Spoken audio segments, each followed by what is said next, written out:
A cold Boston night. Two men dressed as police officers, and a museum packed with priceless works of art. What happened next would become one of the most provocative art heists in history. In just 81 minutes, $500 million of irreplaceable artwork disappeared, leaving behind empty frames and endless unanswered questions.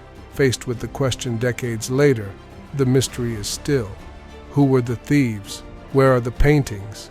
And might they still be out there, hiding in plain sight? Today, we explore the greatest unsolved art heist in history, the robbery of the Isabella Stewart Gardner Museum. Welcome to the Zenith, where we explore history's great mysteries, from missing treasures to unsolved crimes. If you're a fan of suspense, crime, and in-depth investigations, subscribe, because today we're going deep into a case that's haunted investigators for over 30 years. The Isabella Stewart Gardner Museum isn't merely another gallery. It was the personal creation of Isabella Gardner, a woman whose passions were art and culture. She created a museum to preserve some of history's most valuable works, equivalent of a museum which itself would become the site for the world's most devastating art heist of all time. Let's return to that night, March 18th, 1990. A St. Patrick's Day celebration had the city of Boston abuzz, but in the museum, it was quiet. Too quiet. On 1:24 a.m., two men wearing Boston police uniforms rang the museum's security buzzer. The museum guards, inexperienced and perhaps drowsy, broke protocol and admitted them. But these were not actual officers. In logistical terms, it took them moments to overrun the guards, leading them in handcuffs and mouths taped shut.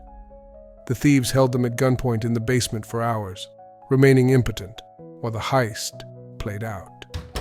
For 81 minutes, the thieves had free rein in the museum, picking their targets.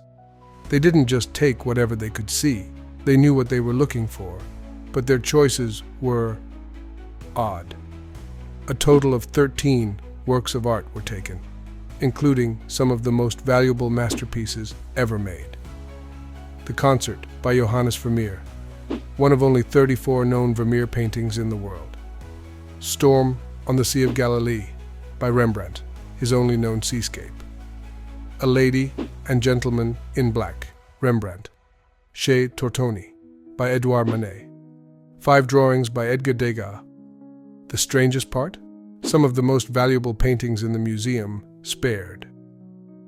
Why? Were they following orders? Was this a heist for hire?